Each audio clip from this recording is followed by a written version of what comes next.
Awal cerita bermula ketika Azusa masih hidup di dunia asalnya sebagai seorang pekerja kantoran. Ia menjalani hari-hari yang melelahkan tanpa henti, hingga kelelahan itu merenggut nyawanya. Namun, takdir setiap orang memang berbeda-beda. Setelah kematiannya, ia tiba di hadapan seorang dewi. Sang dewi, yang terenyuh melihat kehidupan berat Azusa, memutuskan untuk memberinya kesempatan hidup baru di dunia lain. Azusa hanya meminta satu hal sebagai syarat, keabadian, agar ia bisa menikmati kehidupan sederhana dan damai tanpa tekanan waktu. Permintaan itu pun dikabulkan, dan ia pun dikirim ke dunia lain dengan tubuh baru dan sebilah pisau di tangannya. Ia tiba sebagai gadis biasa di dunia baru itu. Tanpa ambisi besar, Azusa hanya ingin menjalani kehidupan yang tenang. Suatu hari, saat sedang berjalan menuju sebuah desa, ia diserang oleh seekor slime. Meski slime itu menyerang lebih dulu, serangannya tak berarti apa-apa bagi Azusa. Dengan tenang, ia membalas menggunakan pisaunya hingga slime itu mati. Dari tubuh slime tersebut keluar sebuah kristal kecil, yang ia ambil dengan harapan bisa berguna suatu hari nanti. Perjalanan pun berlanjut.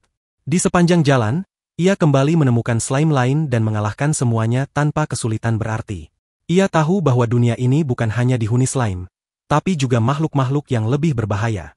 Saat melangkah lebih jauh, ia bertemu dengan seorang wanita dan meminta sedikit bantuan untuk mengetahui arah menuju desa. Dari sana, ia melanjutkan perjalanannya hingga sampai di sebuah tempat bernama Adventure Guild, di mana seorang resepsionis bernama Ray segera menanyakan tujuan kedatangannya. Tanpa ragu, ia menyampaikan bahwa ia ingin menukarkan kristalnya.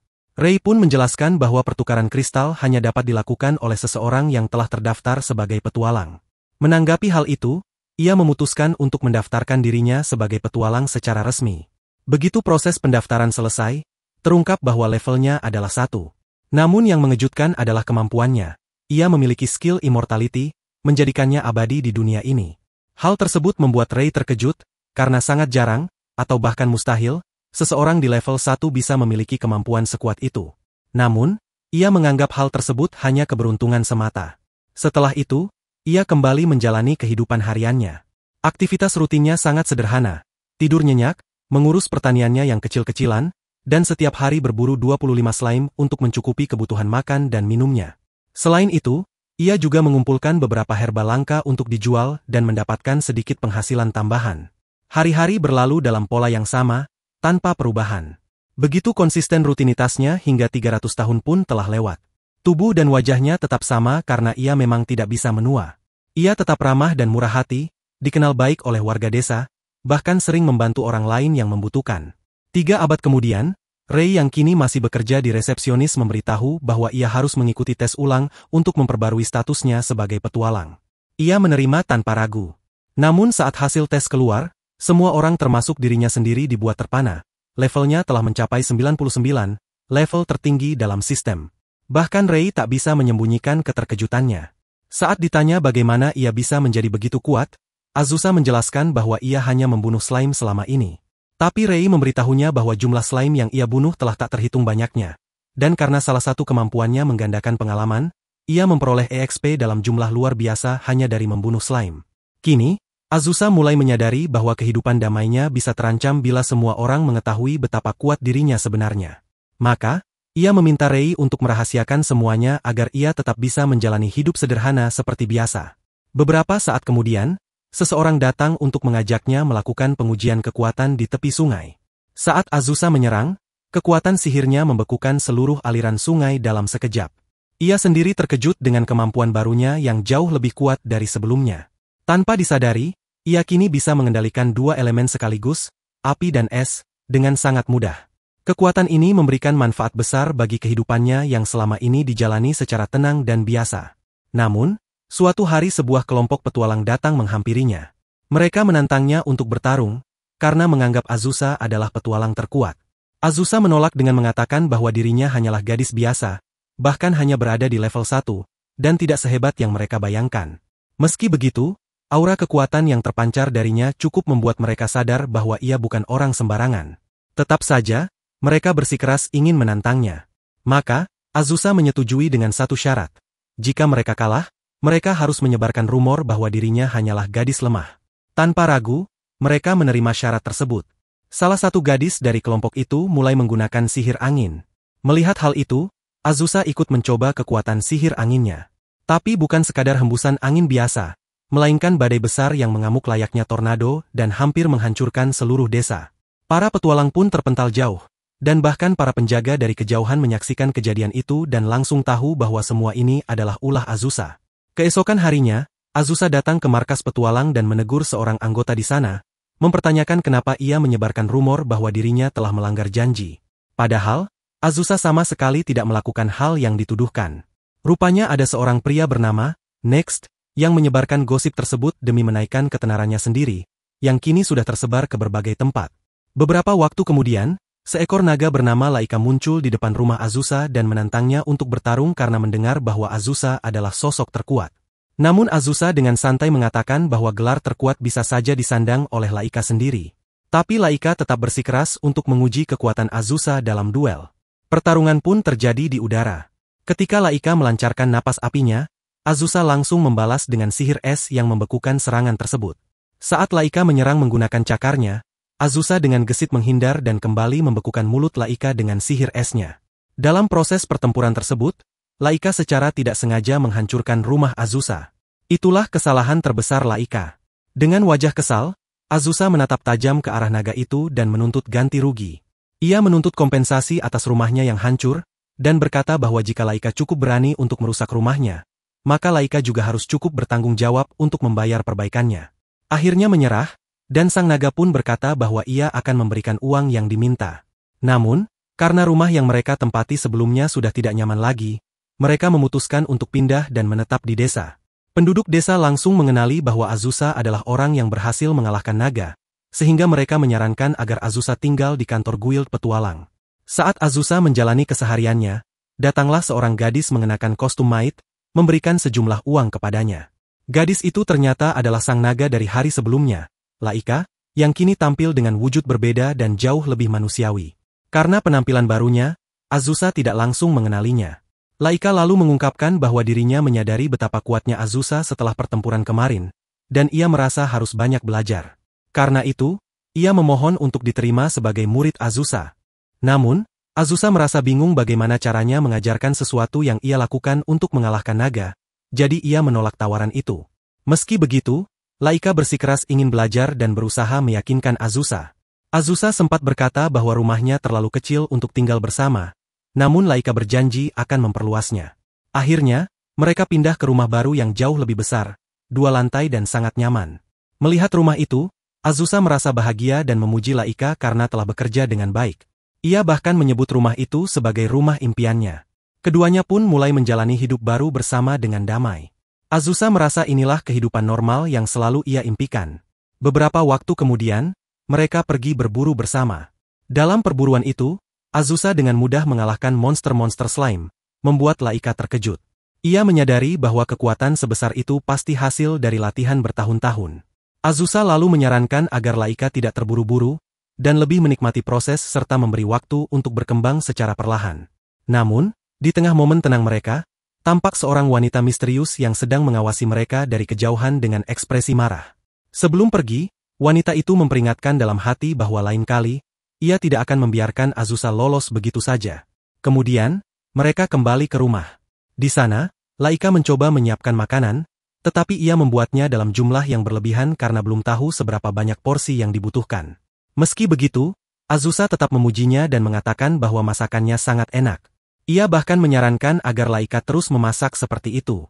Azusa menyatakan bahwa ia bersedia memasak setiap hari dan akan memberikan yang terbaik dari dirinya. Namun, Laika menolak gagasan itu dan menyarankan agar mereka bergantian dalam tugas memasak agar adil. Ia kemudian membahas kekhawatirannya bahwa desa mereka berpotensi diserang oleh banyak monster di masa mendatang, dan mereka tidak bisa terus-menerus berjaga untuk melindunginya. Azusa pun bertanya apa langkah yang sebaiknya mereka ambil, dan Laika mengusulkan untuk membuat penghalang pelindung agar desa tetap aman tanpa perlu pengawasan terus-menerus. Mereka pun bekerja sama di sebuah tebing untuk menciptakan lingkaran sihir. Laika membantu menggambarnya sementara Azusa yang mengaktifkan sihir tersebut, hingga terciptalah sebuah penghalang pelindung. Tak lama kemudian, seorang pencuri mencoba menerobos, namun ia langsung membeku begitu menyentuh penghalang itu. Peristiwa ini segera diberitahukan kepada kepala desa, yang kemudian menyampaikan informasi tersebut kepada seluruh warga. Para penduduk merasa sangat senang dan mulai memuji Azusa atas jasanya. Namun Azusa tidak menginginkan perhatian berlebihan itu, dan ia dengan tulus mengarahkan semua pujian kepada Laika karena itu memang idenya. Sayangnya, Laika merasa malu menjadi pusat perhatian. Kehidupan mereka pun kembali ke rutinitas sehari-hari. Laika memasak seperti biasa, dan semua aktivitas berjalan seperti kehidupan damai yang selama ini diidamkan Azusa. Namun, ketenangan itu terganggu ketika tiba-tiba seorang gadis muncul dan memperkenalkan dirinya sebagai Falfa. Ia mengaku bahwa dirinya adalah putri Azusa. Azusa terkejut bukan main, karena ia tidak pernah merasa memiliki seorang anak, dan mengira Falfa salah orang. Tapi gadis itu tetap yakin dan mengatakan bahwa ia datang setelah melakukan banyak penelitian tentang Azusa. Ia juga menyebut bahwa saudari perempuannya bernama Shalsa sangat membenci Azusa dan bahkan berencana membunuhnya.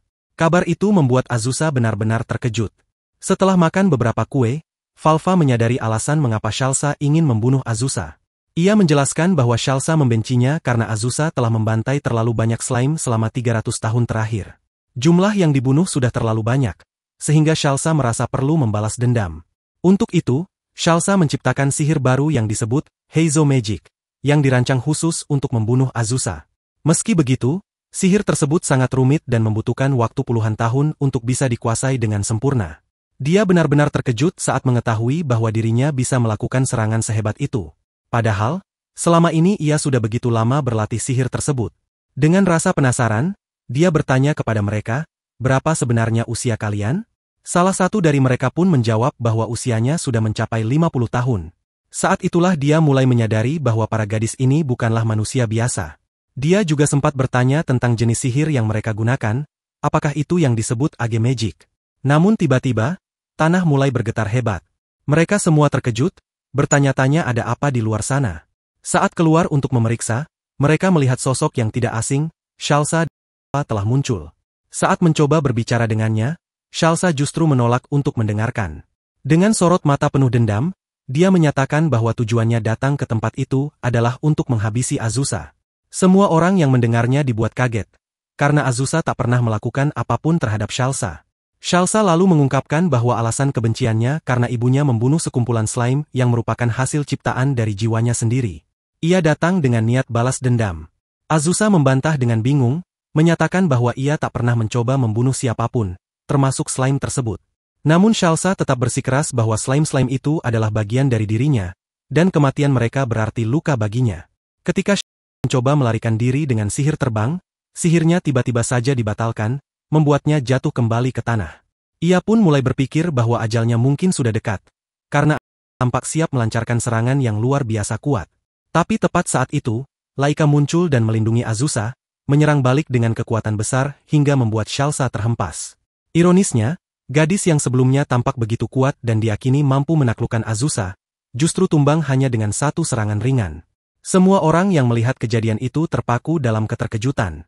Mereka bertanya-tanya, bagaimana mungkin hal ini bisa terjadi begitu cepat? Dia menjelaskan bahwa semua latihan Age Magic yang dilakukan Shalsa sebenarnya hanya ditujukan untuk melawan Azusa saja. Jika ada makhluk lain yang sekuat naga muncul, sihir itu menjadi tidak efektif sama sekali. Inilah sebabnya mengapa ia begitu mudah dikalahkan. Siapapun yang bukan target utama membuat sihirnya menjadi sia-sia. Ketika akhirnya ia siuman, amarah masih menguasainya. Meski semua orang sudah berada di sekitarnya, ia tetap belum bisa melampiaskan dendamnya. Ia pun mencoba kembali mengeluarkan sihir. Namun semua usahanya menjadi sia-sia karena tak satu pun mantranya berhasil dilepaskan. Saat ini, karena tidak lagi memiliki kemampuan sihir seperti dulu, ia merasa dirinya hanyalah seorang gadis tak berguna yang tidak memiliki peran berarti. Namun, Azusa menenangkannya dan mengatakan bahwa hidupnya masih panjang dan penuh kemungkinan. Oleh karena itu, ia harus menetapkan tujuan baru, membangun kekuatannya sendiri, dan menjalani hidup sesuai dengan keinginannya. Mendengar kata-kata itu membuatnya terkejut dan terdiam. Tak lama kemudian, Shalsa menjelaskan bahwa ketika ia tidak sadarkan diri, semua merawatnya dengan penuh kasih layaknya seorang ibu kepada anak perempuannya. Hal ini membuatnya kembali terkejut karena ia tidak pernah membayangkan diperlakukan seperti putri sendiri. Meskipun begitu, ia tetap belum bisa memaafkan Azusa atas semua yang terjadi, terutama karena begitu banyak slime yang telah dibinasakan. Namun, dia mencoba meyakinkannya bahwa sejak dahulu, manusia dan slime memang merupakan musuh alami, dan konflik di antara mereka telah berlangsung selama puluhan tahun dan akan terus berlanjut. Karena itu, ia perlu melepaskan kebencian tersebut. Akhirnya, ia mulai menerima kenyataan itu.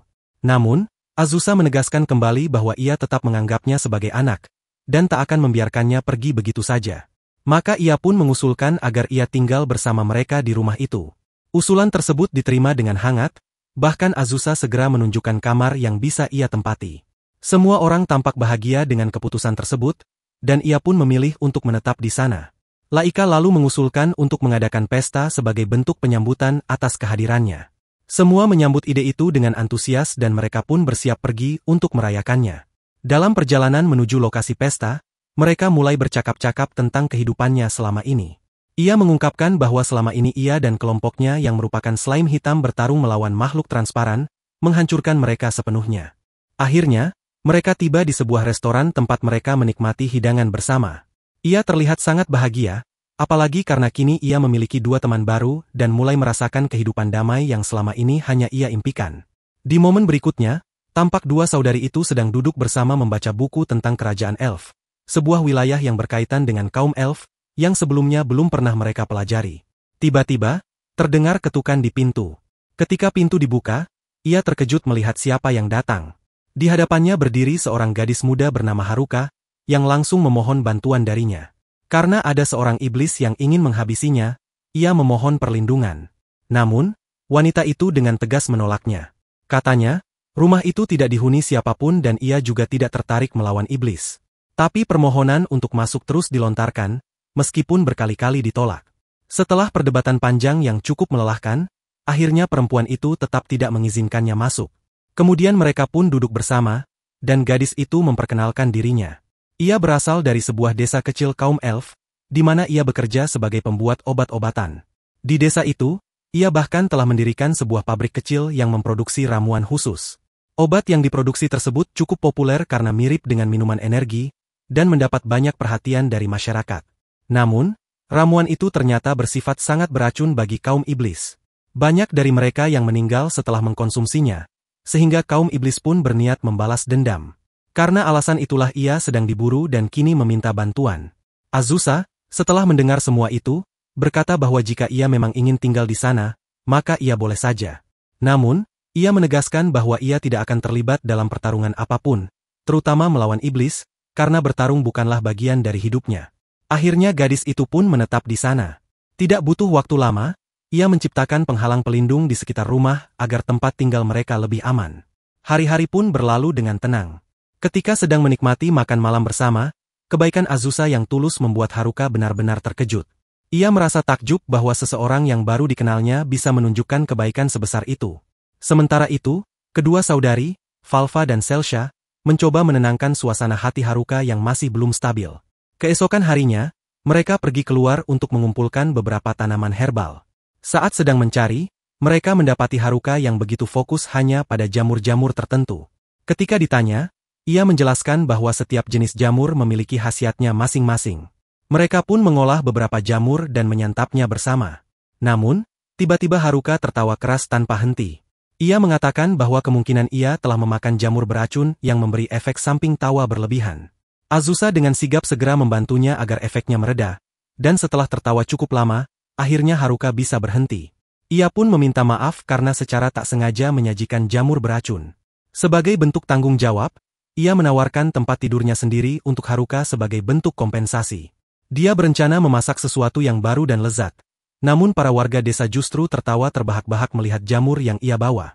Keesokan harinya, dia mulai melatih seseorang dalam perburuan slime, dan saat itu Haruka sedang berusaha keras. Meskipun berkali-kali menyerang, ia baru berhasil mengalahkan satu slime setelah usaha yang luar biasa. Karena itu, meski merasa malu, ia tetap dipuji atas kerja kerasnya. Kemudian saat mereka pergi ke desa, perhatian semua orang langsung tertuju pada Haruka. Daya tariknya, terutama karena dadanya yang besar, membuat banyak orang meliriknya, yang akhirnya membuat Azusa merasa sedikit iri. Namun, dengan penuh percaya diri, ia tetap melangkah maju. Mereka lalu menuju sebuah toko untuk berbelanja, dan di sana terlihat sebuah poster terpajang. Dalam poster itu tertulis bahwa kepala Haruka dihargai 15 juta. Hal itu membuat Azusa sadar bahwa informasi ini tidak akan lama lagi sampai ke tangan Beelzebub. Karena itu, demi keamanan Haruka, Azusa meminta Laika untuk membawanya ke tempat yang aman. Laika menyatakan kesiapannya untuk melindungi dan bertarung demi keselamatan temannya. Namun Falva tiba-tiba muncul dan memperingatkan bahwa terlibat dalam pertempuran ini bisa sangat berbahaya dan mungkin membawa banyak kesulitan. Setelah itu, mereka kembali ke tempat tinggal Azusa. Di sana, terlihat sedang meminum ramuan yang dibuatnya sendiri. Ia sempat bertanya-tanya apakah Healthchar juga meminum ramuan tersebut, karena efeknya sangat baik sebagai penambah energi. Kemudian mereka membahas Demon Lord Beelzebub yang kabarnya akan segera datang. Diketahui bahwa Demon Lord ini merupakan tipe lalat. Tiba-tiba, seekor lalat kecil muncul dan dalam sekejap berubah menjadi wujud demon. Sosok itu mengaku telah lama mencari Haruka dan akhirnya mengetahui bahwa dia bersembunyi di dekat Azusa. Ia pun menawarkan kesepakatan, jika Haruka mau ikut dengannya dan menjadi pelayannya, maka dia akan melepaskan hidupnya. Namun sebelum Haruka bisa menjawab, Azusa segera menyela dan menegaskan bahwa Haruka tidak akan menerima syarat apapun tanpa izinnya. Karena penolakan itu, sang demon menantangnya untuk bertarung. Dalam sekejap, dia berubah ke dalam bentuk aslinya, wujud demon yang sangat kuat. Dengan penuh percaya diri, ia menyatakan akan menunjukkan kekuatan sejatinya. Tiba-tiba, sebuah penghalang sihir aktif dan memicu kejutan kuat yang langsung membuatnya tumbang. Meskipun keinginannya untuk terus bertarung masih membara, tubuhnya sudah tak mampu bergerak dan akhirnya ia pun jatuh tak sadarkan diri. Dalam 2 kali serangan saja, semuanya selesai. Tak lama setelah itu, ia dibawa masuk ke dalam ruangan. Di sana, Azusa telah bersiap untuk memberikan penyembuhan. Namun, Haruka sempat mengingatkan bahwa gadis itu adalah musuh mereka. Meski begitu, Azusa menegaskan bahwa ia hanya melakukan hal yang menurutnya benar tanpa peduli status siapapun. Ketika kesadarannya perlahan kembali, Beelzebub pun menyadari bahwa Azusa sebenarnya bukanlah lawan. Rasa bersalah muncul dalam dirinya hingga ia pun meminta maaf. Ia juga penasaran dengan minuman yang sempat dibicarakan sebelumnya. Azusa menjelaskan bahwa minuman itu sebenarnya tidak berbahaya bagi para iblis, bahkan kini mulai populer di kalangan mereka. Bahkan Demon Lord sendiri mulai menyukainya. Karena itulah, Beelzebub ingin terus memproduksi lebih banyak varian minuman tersebut, dan mungkin alasan sebenarnya ia ingin membawa Azusa adalah untuk tujuan itu. Azusa menerima permintaan maafnya dengan tulus, dan Haruka pun memutuskan untuk tetap tinggal bersama Azusa. Ia bahkan mempertimbangkan untuk memindahkan perusahaannya, Drinky, ke desa tersebut. Dengan begitu, ia bisa dengan mudah menjual produknya kepada manusia. Terlebih lagi, desa asalnya telah mengusirnya karena statusnya sebagai iblis, dan ini memberinya kesempatan memulai kembali. Yusa menyambut baik keputusan itu. Ia menyarankan agar Haruka melakukan apa yang menurutnya terbaik. Mereka semua siap mendukungnya. Desa ini juga memiliki lahan luas di mana ia bisa membangun pabrik barunya. Mereka pun sepakat untuk berbagi tugas, memasak secara bergantian, dan menjalani kehidupan yang damai sesuai keinginan mereka. Sementara itu, kedua saudari, Falva dan Shalsa, menunjukkan ketertarikan besar terhadap Beelzebub sang iblis. Karena merasa mereka begitu menggemaskan, Beelzebub bahkan ingin mengadopsi salah satu dari mereka.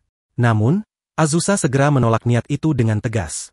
Dalam suasana santai, Haruka tiba-tiba menggoda Azusa tentang usianya, menanyakan apakah ia memiliki pasangan atau pernah menjalin hubungan. Azusa menjawab bahwa selama ini ia belum pernah berkencan sekalipun. Mendengar itu, Haruka terkejut dan menyarankan agar Azusa mulai mempertimbangkan kehidupan romantisnya. Ketika Azusa balik bertanya tentang usia Haruka, ia menjawab bahwa dirinya telah berusia 200 tahun. Berdasarkan perhitungan astrologi, usia tersebut belum tergolong tua bagi rasnya. Bahkan ia masih dianggap muda. Pernyataan itu pun cukup mengejutkan, terutama bagi Falva dan Shalsa yang sejak tadi hanya mendengarkan percakapan dengan wajah penasaran. Ia menyampaikan bahwa dirinya mencintai keduanya dengan tulus. Hal itu membuatnya sangat bahagia karena ia merasa memiliki keluarga yang benar-benar menyayanginya, sebuah keluarga hangat yang bisa disebut sebagai keluarga bahagia sejati. Saat itu juga, Laika muncul dan menyampaikan bahwa ia harus kembali ke rumahnya untuk sementara waktu. Hal tersebut membuatnya bertanya-tanya, mengapa Laika harus pulang? Apakah ada sesuatu yang tidak beres? Namun Laika menjelaskan bahwa tidak ada hal buruk, hanya saja pernikahan kakaknya akan segera diadakan, dan ia harus hadir dalam upacara tersebut. Mendengar itu, semua orang menjadi sedih karena ia harus berpisah untuk sementara waktu. Namun, Laika menambahkan bahwa mereka bisa ikut bersamanya jika mau, dan kabar itu membuat semua orang senang.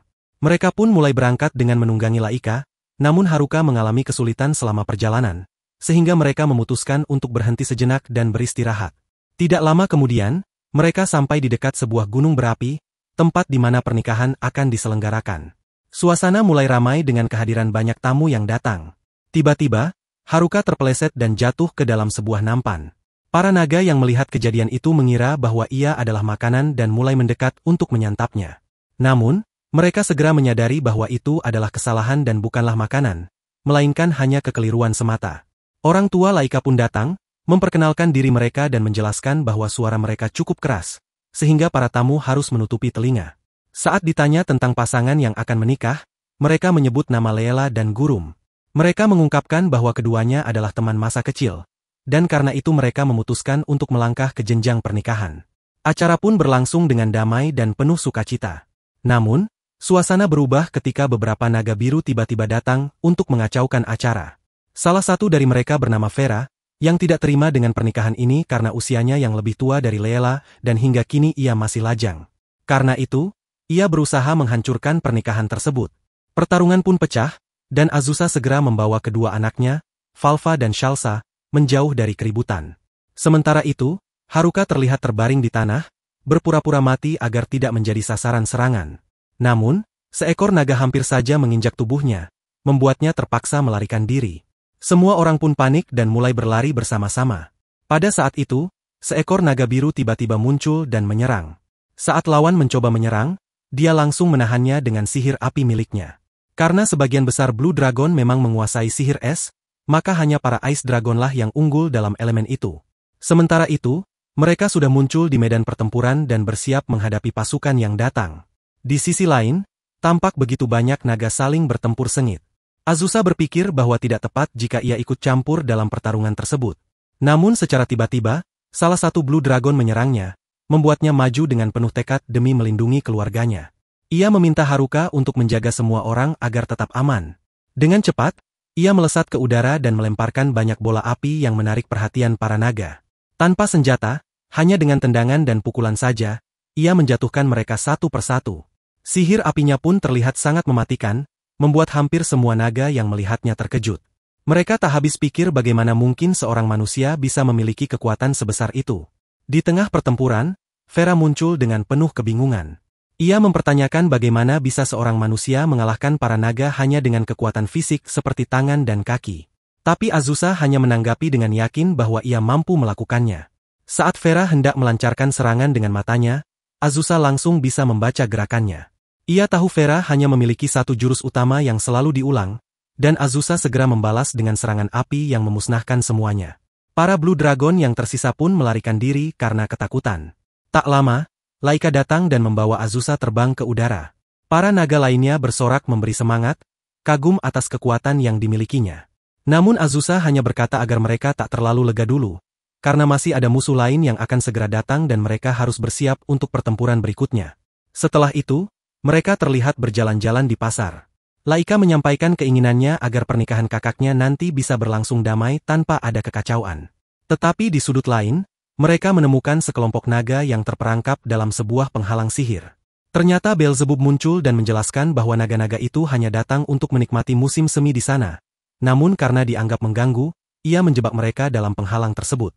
Tak lama kemudian, dia datang dengan tatapan tak percaya, mempertanyakan apakah benar Beelzebub mampu mengalahkan 5 naga sekaligus. Beelzebub hanya menjawab dengan percaya diri bahwa dirinya adalah iblis level tinggi, jadi hal seperti itu bukan masalah baginya. Ia lalu menantang balik, bertanya apakah dia juga mampu mengalahkannya. Ia memeluknya erat, karena memang tak ada niat sedikit pun untuk bertarung dengannya. Lalu adegan berpindah saat Vera berubah ke wujud manusianya dan memaksa Laika untuk menandatangani kontrak, yang berisi perjanjian untuk mengganti seluruh kerugian yang telah ditimbulkan. Jika ia menyetujuinya, maka Vera berjanji akan membiarkannya pergi dari tempat itu. Namun, jumlah kompensasi yang diminta sangat besar, membuat Laika enggan menerimanya pada awalnya. Tapi akhirnya, demi menghindari masalah lebih besar, ia pun menyetujui kontrak tersebut. Ia juga diminta menandatangani kontrak tambahan yang melarang serangan lebih lanjut dari Blue Dragon terhadap Red Dragon.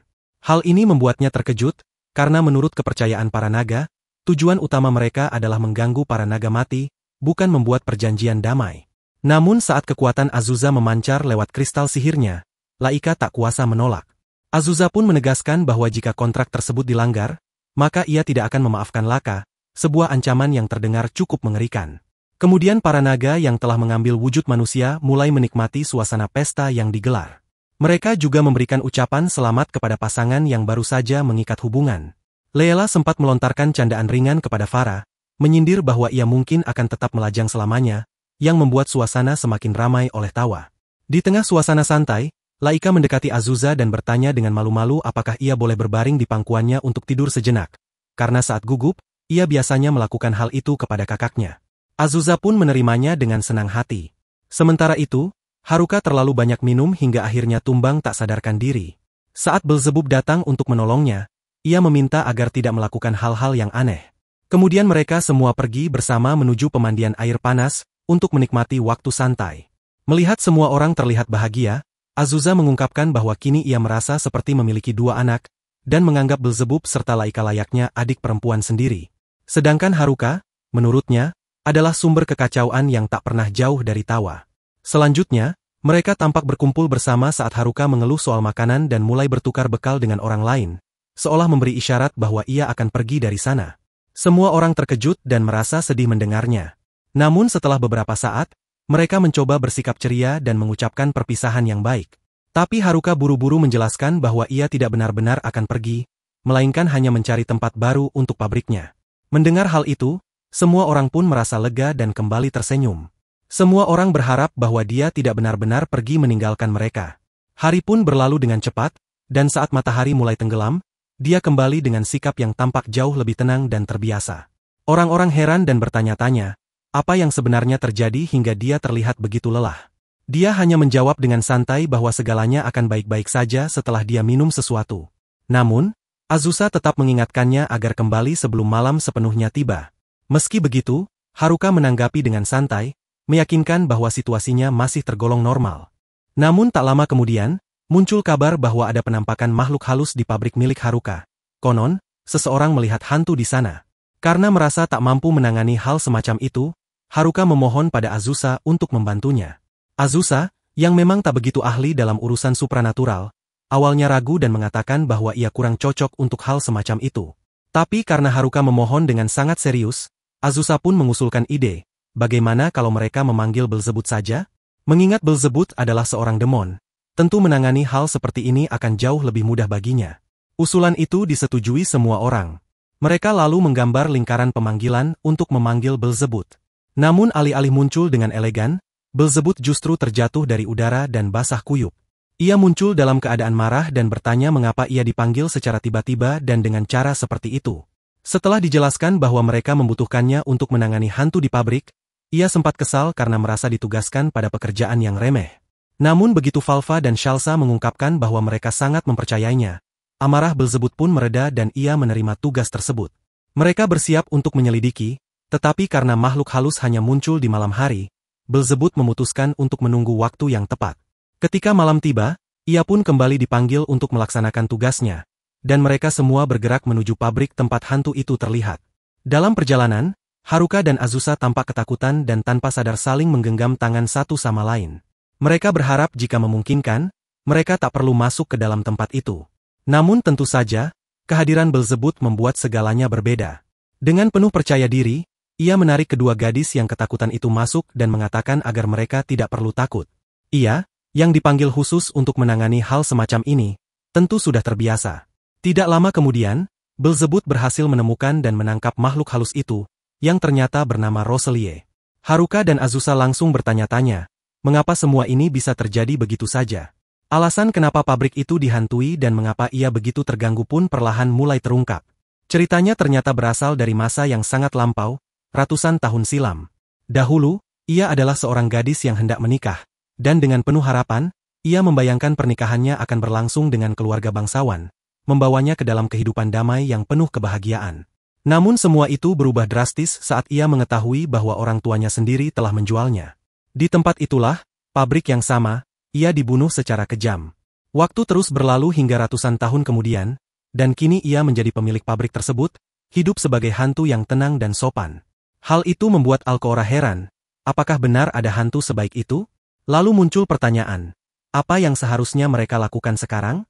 Belzebub mengusulkan untuk mengusir arwah tersebut secara paksa, tetapi Azusa merasa itu bukan solusi yang tepat.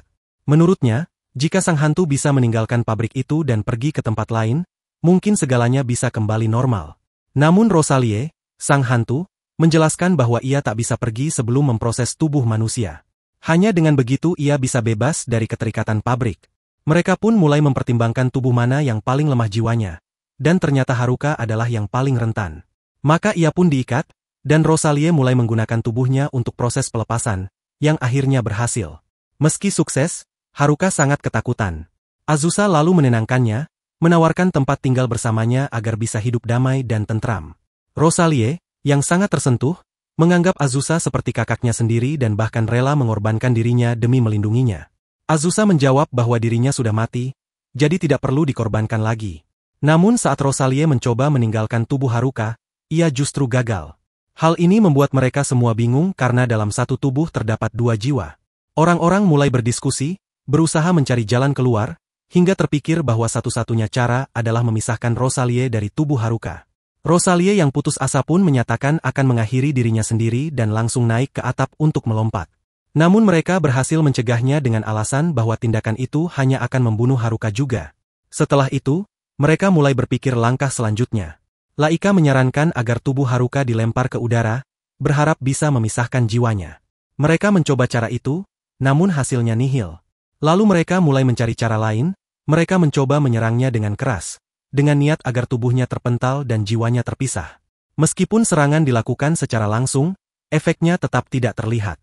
Di tengah kekacauan itu, terlihat bahwa dia bersiap untuk melancarkan serangan jarak dekat, dan dia tampak berniat untuk mengakhiri semuanya bersama Haruka.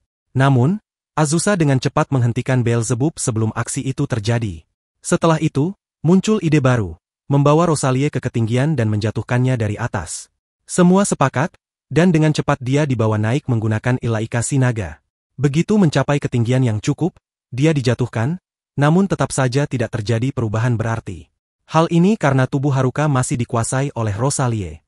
Karena itu, mereka menyusun rencana lain, membuatnya tertidur agar saat terbangun, Haruka bisa kembali menguasai tubuhnya. Rencana tersebut berjalan lancar, dan Haruka pun akhirnya berhasil merebut kembali tubuhnya. Namun, muncul pertanyaan baru. Bagaimana cara mengeluarkan Rosalie sepenuhnya? Tanpa membuang waktu, Beelzebub melemparkannya ke dalam air, dan akhirnya Rosalie keluar dari tubuh Haruka. Semua merasa lega dengan hasil ini. Rosalie pun meminta maaf atas semua masalah yang telah ia timbulkan. Meski begitu, masalah belum selesai karena Haruka tetap kesulitan.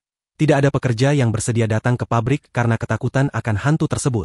Sebagai solusi, mereka memutuskan untuk memperkenalkan Rosalie ke seluruh desa sebagai hantu baik. Ia mulai membantu banyak pekerjaan penting, dan perlahan-lahan, masyarakat mulai menyukainya, bahkan menganggapnya sebagai pelindung. Kini, Rosalie memiliki tempat tinggal, teman, dan lingkungan yang bisa ia sebut rumah. Setelah semuanya kembali normal, mereka berkumpul lagi dan Beelzebub menyampaikan keinginannya untuk memberikan Demon Medal of Honor kepada Azusa, penghargaan yang sangat berharga di kalangan para demon, khusus diberikan kepada mereka yang dianggap sebagai sahabat sejati. Terlebih lagi, Azusa telah berhasil menghentikan perang besar antara Blue Dragon dan Red Dragon. Semua yang mendengar kabar ini terkejut, namun Azusa tetap tenang dan menyampaikan bahwa upacara penghargaan akan dilangsungkan beberapa hari lagi, dan ia sendiri akan menjemput mereka nanti.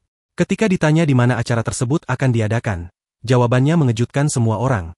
Upacara itu akan berlangsung di Demon Palace, tepat di tengah wilayah kekuasaan para demon. Mendengar hal itu, semua orang pun terdiam dalam keterkejutan. Nama para iblis saja sudah cukup untuk membuat orang-orang merasa takut. Namun perempuan itu meyakinkan bahwa para iblis zaman sekarang sudah tidak sama lagi. Mereka tidak akan menyerang selama seseorang bersikap dengan baik. Ia pun memberitahu bahwa dirinya akan datang lagi beberapa hari ke depan untuk menjemput mereka ketika upacara besar digelar, dan meminta semua orang bersiap-siap. Mayoritas dari mereka cukup yakin bisa menjaga sikap, tapi berbeda halnya dengan Haruka yang sama sekali belum memahami konsep berperilaku baik. Rasa takut pun menyelimutinya, membuatnya ingin menolak ajakan itu. Sayangnya, menolak ajakan Demon Lord dianggap sebagai penghinaan besar, dan tentu bukan sesuatu yang ingin dilakukan siapapun. Rosalie, yang penasaran, bertanya-tanya apakah dirinya juga bisa ikut bersama mereka. Azusa dengan tenang mengangguk dan menyatakan bahwa Rosalie adalah bagian dari keluarga mereka sekarang, jadi tentu saja dia bisa ikut. Perasaan bahagia menyelimuti Rosalie, namun ia ingin mengganti pakaiannya terlebih dahulu.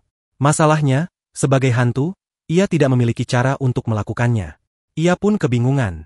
Melihat hal itu, Azusa bertanya-tanya apakah ada penjahit yang bisa membuatkan pakaian untuk hantu. Haruka menjawab bahwa tentu saja tidak ada, karena hantu tidak memiliki uang untuk membayar. Namun, Shalsa tiba-tiba mengingat seorang profesor yang ia kenal, yang juga seorang peneliti dan mungkin bisa membantu mereka. Mereka pun segera pergi mengunjungi profesor tersebut. Di sana, mereka mendapat penjelasan bahwa pakaian yang dikenakan oleh hantu biasanya adalah pakaian terakhir yang mereka kenakan saat meninggal. Hal ini terjadi karena pakaian tersebut terikat pada ingatan dan kenangan mereka. Mendengar itu, Azusa yang cukup handal dalam sihir memutuskan untuk mulai melakukan penelitian kecil. Ia menghabiskan semalam penuh untuk bereksperimen dan mencoba berbagai metode sihir. Akhirnya, setelah kerja keras tanpa henti, ia berhasil menciptakan sebuah gaun baru yang begitu indah. Semua orang sangat senang melihat hasil karyanya. Akhirnya, Rosalie pun bisa mengganti pakaiannya dengan sesuatu yang lebih pantas. Tak lama setelah itu, dia tiba di tempat tersebut sambil membawa seekor Leviathan. Yang mengejutkan, di atas Leviathan itu bahkan terdapat sebuah bangunan megah. Saat malam tiba, mereka dibawa masuk ke ruang tamu-tamu dan ditunjukkan berbagai fasilitas, termasuk sebuah kamar mandi yang membuat semua orang kagum. Namun, kejutan belum berakhir. Di dalam kamar mandi, mereka bertemu dengan Leviathan lain yang ternyata bernama Vania, adik dari Leviathan besar tadi. Beelzebub segera memanggil Vania untuk kembali bekerja, dan tanpa banyak bicara, gadis itu langsung kembali menjalankan tugasnya. Ia pun mulai menjelaskan bahwa Leviathan yang mereka tumpangi sebelumnya adalah kakak perempuannya. Dia sedang sibuk ketika Beelzebub langsung memintanya untuk menyiapkan makanan. Tidak lama kemudian, makanan telah tersaji, dan semua orang tampak menikmati hidangan yang disiapkan dengan senang hati. Beelzebub menyampaikan bahwa jika mereka membutuhkan sesuatu, mereka bisa langsung meminta bantuan. Setelah makan, mereka semua keluar untuk menghabiskan waktu bersama di luar.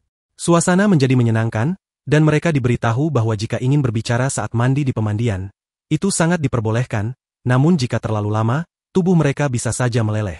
Beberapa dari mereka pun mencoba merasakan pengalaman itu dan menikmati waktunya masing-masing. Sementara itu, Haruka juga keluar dan melihat Rosalie. Ia berniat mengajaknya bicara, namun malah tersasar masuk ke ruangan yang salah. Setelah kembali, Rosalie menyinggung soal rencana Haruka yang ingin membangun pabrik di tempat lain. Haruka mengiyakan dan mengungkapkan bahwa sebenarnya ia merasa senang bisa menjelajahi tempat-tempat baru bersama mereka.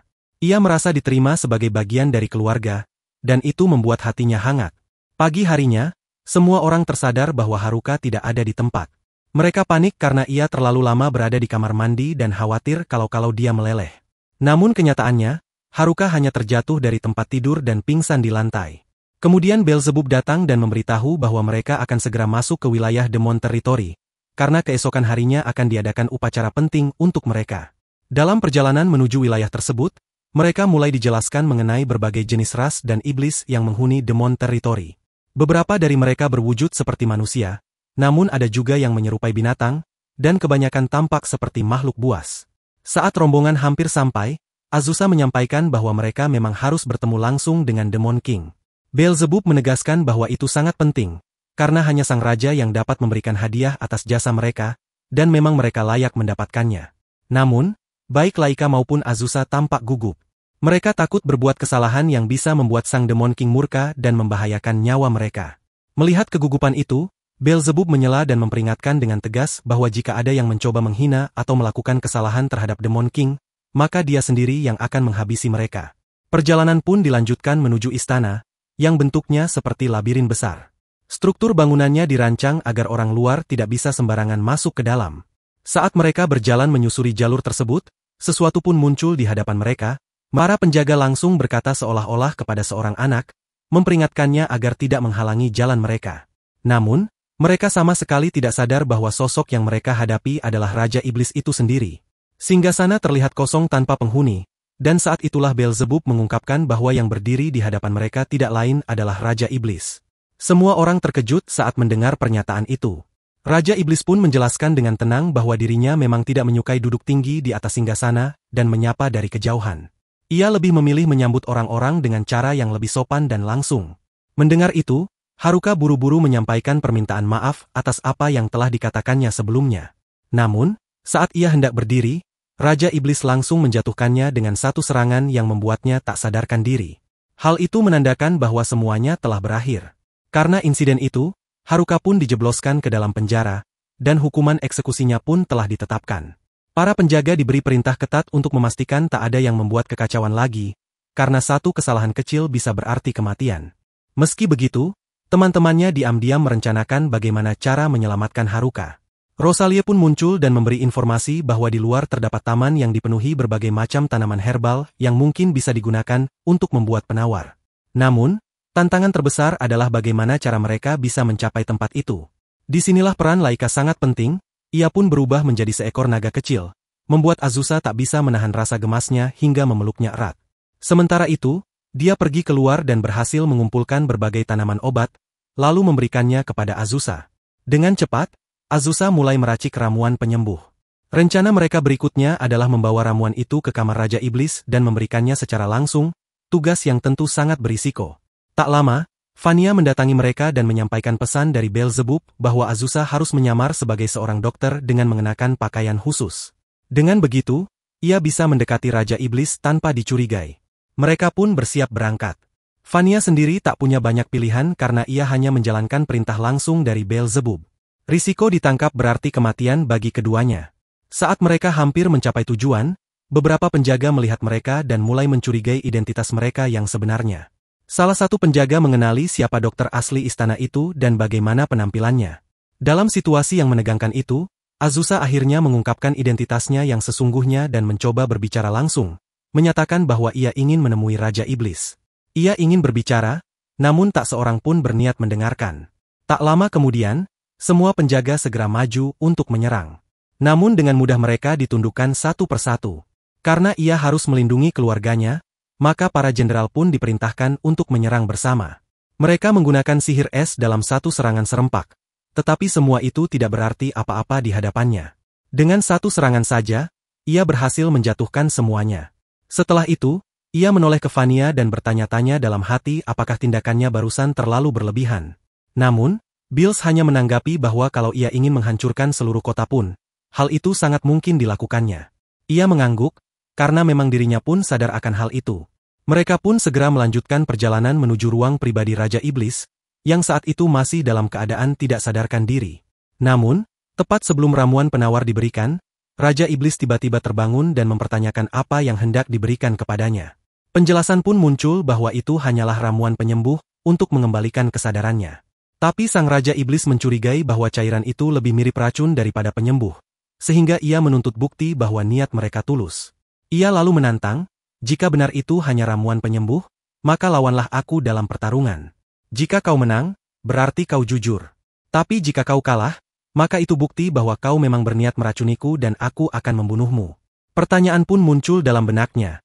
Bagaimana bisa logika seperti itu masuk akal? Namun, tanpa banyak pertimbangan, ia menerima tantangan tersebut. Di sisi lain, Pakora yang menyaksikan dari dekat memperlihatkan ekspresi serius terhadap Azusa, karena pertarungan ini bukan sekadar formalitas, melainkan taruhannya adalah nyawa mereka. Tanpa aba-aba, serangan cepat pun diluncurkan terlebih dahulu olehnya. Tapi Azusa dengan sigap menghindar dan tetap selamat dari serangan itu. Hal ini membuat lawannya terkejut. Setiap serangan berikutnya diluncurkan dengan kecepatan tinggi, namun Azusa terus menghindar dengan tenang dan bahkan tetap menjaga ekspresinya agar terlihat sangat tenang dan percaya diri. Dia tampak benar-benar tenang, seolah semua yang terjadi tak memberi pengaruh sedikit pun padanya. Reaksi tak terduga itu membuat lawannya terkejut.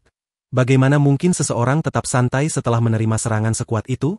Dalam hati, lawannya bertanya-tanya apakah dia benar-benar serius. Ini bukan pertarungan biasa, ini adalah duel sungguhan. Namun, dia menjawab dalam benaknya bahwa demi melindungi keluarganya, dia bersedia melakukan apa saja. Dengan keyakinan penuh, dia maju dan melepaskan sebuah pukulan keras. Pukulan itu mencoba diblok oleh Pakora, namun dampaknya begitu kuat hingga tubuh Pakora terpental jauh. Pedangnya terlepas dari genggaman, dan ia membentur tembok dengan keras. Meskipun begitu, Pakora tidak menyerah.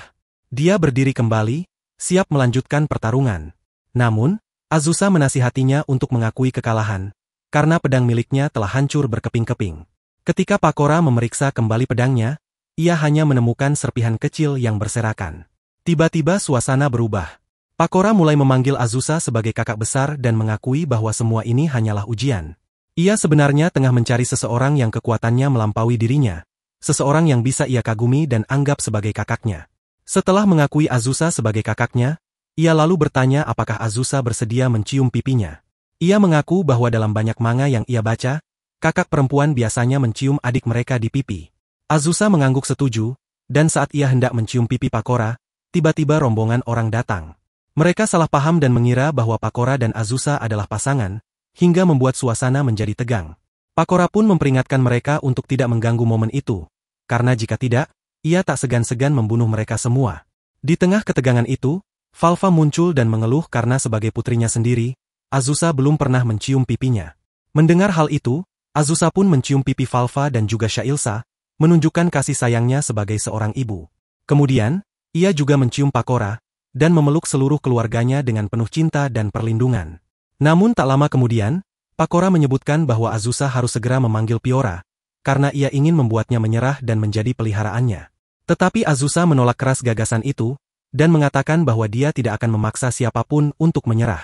Meskipun sempat bersikeras, Pakora akhirnya setuju, lalu meminta agar setidaknya Farah diserahkan kepadanya untuk dijadikan pendampingnya.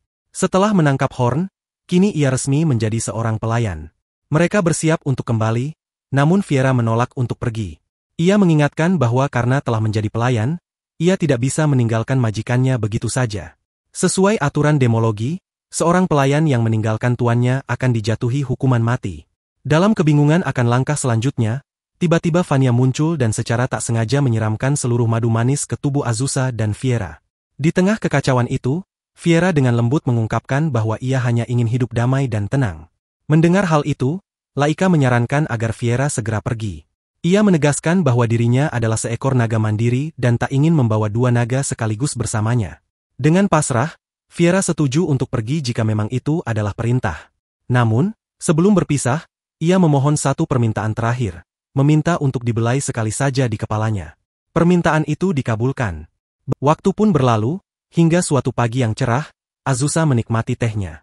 Namun kedamaian itu terusik oleh suara pertengkaran antara Laika dan Fiora yang kini berdebat sengit soal siapa yang membuat kue terbaik. Haruka datang menengahi dan menegaskan bahwa tak seharusnya mereka bertengkar seperti anak kecil. Ia menyarankan agar mereka membiarkan rasa kue yang menentukan mana yang terbaik. Azusa pun datang dan mencicipi kedua kue itu. Setelah mencoba keduanya, ia menyimpulkan bahwa baik Laika maupun Fiora, keduanya memang luar biasa dalam membuat kue. Rasanya benar-benar terbaik. Dia tiba-tiba bertanya, siapakah di antara mereka yang paling disukai?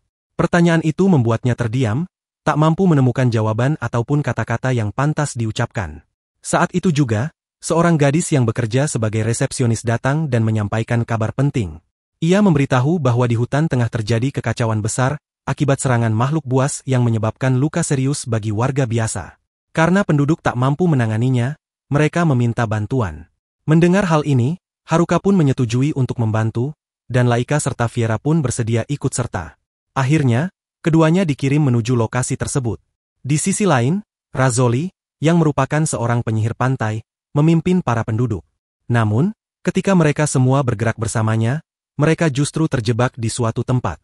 Fiora pun berusaha keluar, namun cakarnya robek karena terperangkap di sana. Awalnya tampak tak ada siapapun di sekitar. Namun kemudian diketahui bahwa beberapa makhluk berada di sungai. Salah satu dari mereka bahkan mencuri pakaiannya dan mencoba melarikan diri, namun berhasil ditaklukkan. Tak lama kemudian, Azusa datang bersama yang lainnya untuk menyelamatkannya. Mereka memberikan pakaian untuk mengganti yang hilang dan menghabisi semua makhluk liar itu. Setelah keadaan aman, daging dari makhluk-makhluk itu mulai dipersiapkan untuk dijadikan makanan. Di saat yang sama, Beelzebub datang ke lokasi tersebut, awalnya berniat untuk berburu makhluk buas demi memperoleh daging. Namun karena bahan makanan sudah tersedia lebih dulu, ia memutuskan untuk membantu keperluan lain. Malam harinya, Laika dan Fiora sempat berdebat ringan karena keduanya ingin tidur di sampingnya. Akhirnya, mereka semua tidur bersama, karena merasa seperti saudari sendiri, jadi tak ada yang perlu dikhawatirkan. Namun saat malam beranjak larut dan dia terbangun, dia menyadari kedua gadis itu tak ada di tempat. Ternyata mereka sedang memakan sisa daging dari hari sebelumnya yang masih ada di bawah. Keesokan harinya, ia duduk merenung dan berpikir bahwa hari-hari mereka belakangan ini terasa begitu indah dan damai. Namun di kejauhan, terdengar dua makhluk ular sedang mengobrol tentang rumor mengenai sebuah pantai palsu yang belakangan ini mencuat di kota. Pantai tersebut kabarnya membantu banyak orang, seolah ingin menggantikan peran Azusa. Merasa perlu menyelidiki hal ini, ia pun pergi bersama seluruh rekan-rekannya menuju sebuah bar. Di tempat itu, Gadis penjaga bar ternyata memperlakukan para pelanggan bukan sebagai tamu, melainkan seperti budak dan hewan peliharaan. Cara itu justru membuatnya semakin terkenal di antara banyak orang. Dan saat itulah mereka semua tiba di tempat tersebut. Ia lalu berkata bahwa dirinya akan menceritakan tentang pantai yang sedang menjadi perbincangan banyak orang. Namun, sebagai gantinya, ia meminta kerjasama agar semuanya berjalan lancar. Setelah menghabiskan sedikit waktu bekerja sama, akhirnya ia memberitahukan di mana lokasi pantai selanjutnya berada. Saat mereka tiba di desa yang dimaksud, mereka bertemu dengan seorang wanita tua. Tanpa menunggu lama, mereka langsung menuduhnya mencoba berpura-pura sebagai seorang penyihir palsu dan bahkan menantangnya secara langsung. Namun, wanita tua tersebut malah berlari ketakutan begitu melihat mereka. Mereka pun segera mengejarnya ke dalam hutan dan berhasil menangkapnya. Disitulah mereka baru menyadari bahwa wanita tua itu sebenarnya adalah seorang gadis muda yang usianya masih sangat belia. Gadis itu ternyata seorang penyihir juga, sama seperti Azusa, dan ia pun langsung meminta maaf kepada Azusa karena tahu betapa kuatnya Azusa sebenarnya. Meskipun begitu, Azusa tidak mempermasalahkan kesalahannya dan mengatakan bahwa ia akan memaafkannya karena tidak ada hal buruk yang benar-benar terjadi. Kemudian, mereka berkunjung ke rumah gadis itu. Di sana mereka melihat banyak barang-barang aneh berserakan di sekeliling rumahnya, membuat suasana terasa sedikit mencurigakan. Azusa lalu menanyakan apakah gadis itu juga membuat ramuan sihir atau obat-obatan ajaib. Gadis itu mengangguk dan menjelaskan bahwa ia meracik pil yang dapat menghilangkan rasa lelah dan menyegarkan tubuh. Mendengar hal itu, Azusa menyarankan agar ia menjual pil tersebut agar lebih terkenal dan bisa mendapatkan uang. Namun, gadis itu menjelaskan bahwa penyihir sejati biasanya tidak menetapkan harga atau menjual barang-barangnya secara terbuka. Azusa pun menyadari bahwa gadis itu sebenarnya ingin menjadi penyihir terkenal dan dikenal banyak orang, tapi ia tidak punya ketertarikan untuk terlibat dalam urusan bisnis secara langsung. Meski begitu, Azusa menyarankan agar ia tetap menjual pilnya melalui Bill agar bisa membantu mewujudkan mimpinya. Gadis itu ternyata memang memiliki keinginan agar suatu hari nanti ia memiliki patung besar di desa, sebagai kenangan bahwa dirinya adalah seorang penyihir jenius yang dikenang semua orang. Akhirnya, Azusa memutuskan untuk menjual pil tersebut agar nama gadis itu semakin dikenal luas. Festival pun tiba, dan gadis itu membuka lapak untuk menjual pil racikannya. Sementara itu, Laika dan Viara juga ikut membuka stan untuk menjual kue buatan mereka. Di tengah kesibukan festival, Azusa menerima sebuah surat dari Inu yang berisi ucapan terima kasih atas bantuan yang telah diberikan. Berkat bantuannya, bisnis yang dijalankan Inu berkembang pesat dan kini ia mulai dikenal banyak orang. Namun, tak lama setelah itu, datang sosok baru yang tiba-tiba muncul di hadapannya. Kemudian ia menjelaskan bahwa dia telah berubah menjadi seekor slime. Yang datang ke sana awalnya tak mempercayainya. Saat ia naik ke lantai atas, ia mendapati bahwa semua jendela dan pintu terkunci rapat. Di sana, tampak pula seekor slime berwarna biru.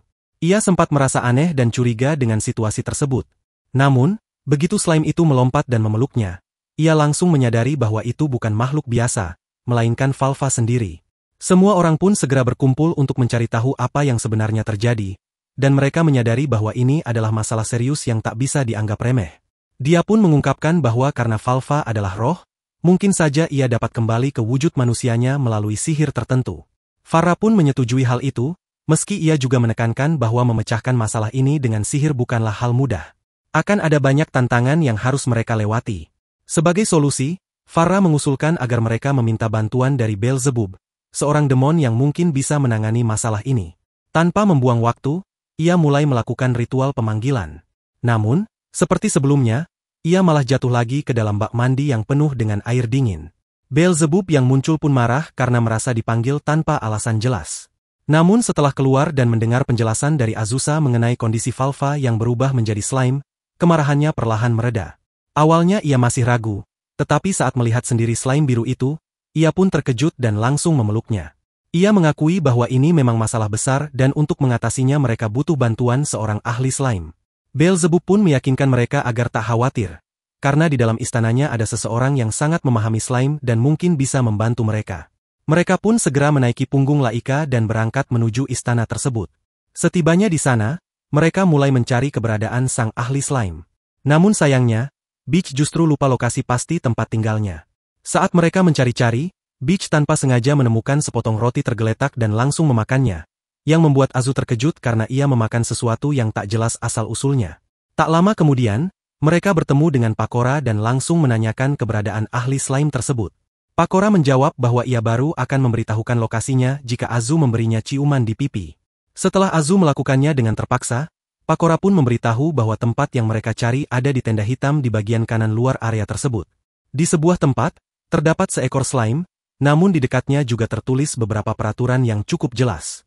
Salah satunya menyatakan bahwa tidak akan ada bantuan diberikan dan seseorang harus terus melangkah maju untuk menemukan jawabannya. Di situ juga terdapat instruksi bagaimana cara bertemu dengan seorang ahli slime di bagian yang lebih jauh. Mereka merasa berterima kasih dan mulai menunjukkan ketertarikan untuk melanjutkan perjalanan. Kemudian, mereka bertemu dengan seorang wanita yang ternyata adalah ahli slime tersebut. Wanita ini memiliki kemampuan unik, di mana ia telah berhasil mengubah tubuh slime-nya menjadi bentuk manusia. Karena itu, ia bisa dengan cepat memahami kondisi Velpie hanya dengan sekali lihat. Setelah memeriksa dengan teliti, ia menjelaskan bahwa posisi tidur Velpie sebelumnya agak keliru, menyebabkan beberapa ototnya terganggu. Akibat dari hal itu, Velpie tanpa sadar kembali ke bentuk slime. Walaupun penyembuhan total tak bisa dilakukan saat itu, namun dengan bantuan sihir sementara, ia masih bisa dipulihkan kembali ke bentuk manusia. Namun untuk penyembuhan permanen, mereka harus menemui slime petarung yang telah berhasil memperoleh bentuk manusianya setelah melalui latihan keras. Untuk mencapainya, mereka harus menuju ke kota Candelia, tempat diadakannya sebuah kompetisi penting. Di sana, mereka juga mengetahui bahwa Beach akan ikut serta dalam ajang tersebut. Menanggapi hal ini, si wanita ahli slime memperingatkan mereka agar berhati-hati, karena penggunaan sihir dalam kompetisi itu dilarang keras. Kompetisi pun berlangsung dengan seru. Para peserta saling bertarung sementara penonton bersorak dengan penuh semangat. Akhirnya, tibalah giliran Beelzebub yang harus menghadapi sang slime expert sekaligus petarung hebat. Dalam pertempuran itu, Beelzebub menanyakan apakah ada cara untuk mengembalikan slime menjadi manusia. Setelah pertarungan dimulai, ia dengan mudah berhasil mengalahkan lawannya. Usai kemenangan tersebut, ia memohon agar sang ahli slime bersedia membantu Velpie, supaya Azusa bisa menghadapi pertarungan berikutnya tanpa rasa khawatir. Pertarungan terakhir akhirnya diumumkan, yaitu antara Beelzebub dan Azusa. Tepat sebelum pertandingan dimulai, Velpie datang kembali, kali ini dalam wujud manusianya. Rupanya, sang slime expert benar-benar telah membantu mereka. Kini, Azusa bisa bertarung bersama Beelzebub tanpa beban. Begitu serangan hendak dilancarkan, Beelzebub langsung membuka sayapnya dan terbang tinggi, mengejutkan semua orang yang menyaksikan. Mereka semua menduga bahwa tanduk yang dipasang olehnya hanyalah palsu, sekadar hiasan untuk pamer atau mungkin bagian dari perlengkapan tempur. Tak ada yang benar-benar mengira bahwa sosok tersebut sebenarnya adalah iblis sejati, yakni Beelzebub. Sementara itu, Beelzebub memperhatikan kecepatan Azusa yang luar biasa dan merasa tidak akan mampu menyamainya. Karena itu, dia berencana untuk menyerang salah satu titik lemah Azusa. Namun, terlalu banyak titik yang tampak lemah membuatnya ragu harus mulai dari mana. Saat ia hendak menyerang, Azusa dengan gesit menangkapnya dan berteriak bahwa semua ini adalah bagian dari rencananya sejak awal. Dengan cepat, ia menahan Beelzebub ke tanah dan membuatnya tak berdaya, sambil mempertanyakan bagaimana mungkin Beelzebub melakukan hal seperti itu. Pertarungan pun benar-benar dimulai di antara mereka berdua. Pukulan dan tendangan saling dilayangkan, memperlihatkan intensitas duel yang seimbang. Azusa, sembari bertarung, mengakui bahwa lawannya luar biasa, terlihat dari betapa kerasnya ia berlatih demi kompetisi ini. Ia merasa akhirnya menemukan lawan tanding sepadan yang telah lama dicarinya. Sementara itu, Valva yang menyaksikan pertarungan tersebut dari jauh, terus menyemangati ibunya, Azusa, membuat semangatnya semakin membara. Merasa tertantang sekaligus terhormat, Azusa pun bersiap untuk menyelesaikan duel itu. Saat Beelzebub mencoba melancarkan serangan mendadak, Azusa berhasil menghindar dan membalas dengan satu pukulan keras yang menjatuhkan Beelzebub. Setelah itu, dia segera memeriksa kondisi Beelzebub, menanyakan apakah ada yang terluka. Meski Beelzebub menyatakan dirinya baik-baik saja, Azusa tetap memutuskan untuk menggendongnya. Namun, Beelzebub dengan sedikit tawa mengatakan bahwa karena pertarungan itu, kekuatan Azusa telah terlihat jelas oleh semua orang. Itu berarti kehidupan tenangnya kemungkinan besar akan segera berakhir karena ketenarannya kini tak bisa dihindari. Beberapa saat kemudian, orang-orang datang menghampiri Slime dan mengucapkan terima kasih kepada wanita Slime karena bantuannya. Meskipun tak berkata banyak, ia terlihat menerima ucapan terima kasih itu dengan tenang. Hadiah uang yang seharusnya menjadi miliknya sebagai pemenang ternyata telah hilang. Namun, ia diperbolehkan menyimpannya jika ia berhasil menang. Di sisi lain, ada seseorang yang berharap bisa menjadi murid Azusa, ingin menjadikannya sebagai guru. Namun, keinginannya itu langsung ditolak. Azusa yang merasa dirinya sangat kuat, malah menantang lawannya untuk melakukan duel persahabatan sebagai bentuk uji kemampuan. Begitu keluar untuk melakukan duel, dia langsung disergap oleh tekanan aura milik Azusa. Hanya dengan melihat aura itu, ia bisa merasakan bahwa Azusa telah mengalahkan tak terhitung jumlahnya slime sebelumnya. Ketakutan dan tekanan luar biasa itu membuatnya langsung pingsan di tempat. Ketika akhirnya dia sadar kembali, keinginannya untuk menjadi murid Azusa pun lenyap. Dia memutuskan untuk membatalkan rencananya dan dengan tegas menyatakan bahwa dia tidak ingin lagi menjadi muridnya. Namun, situasi berubah ketika Beelzebub muncul. Dia mendapatkan kesempatan baru ketika Beelzebub diusulkan untuk menjadi guru barunya. Meski awalnya Beelzebub enggan menerimanya, akhirnya ia luluh juga. Dia menyadari bahwa setiap orang pada akhirnya akan memiliki seorang murid dalam hidup mereka, apalagi dengan kemungkinan ancaman slime yang bisa muncul di masa depan. Akhirnya, Beelzebub pun menerima dirinya sebagai murid, dan hubungan guru-murid mereka berjalan dengan baik.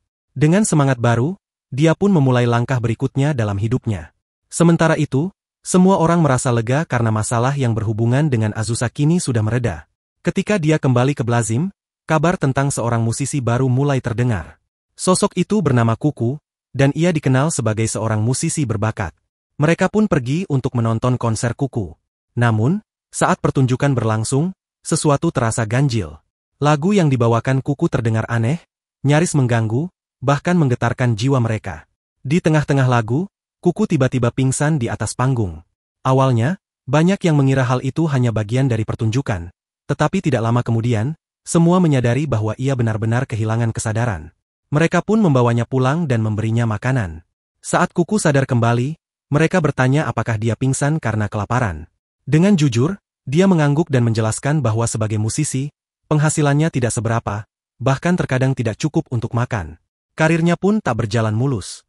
63 tahun lalu, dia meninggalkan kampung halamannya dengan mimpi menjadi musisi terkenal. Namun, hingga kini, nasib tidak berpihak padanya. Karena itu, dia mulai berpikir untuk menyerah dan mencari pekerjaan lain. Pernyataannya mengejutkan semua orang. Namun, mereka menyemangatinya dan mengatakan bahwa ia bisa tinggal di tempat itu, sambil tetap melanjutkan pekerjaannya sebagai musisi. Mereka mengingatkannya bahwa itu adalah mimpinya, dan jangan menyerah terlalu cepat.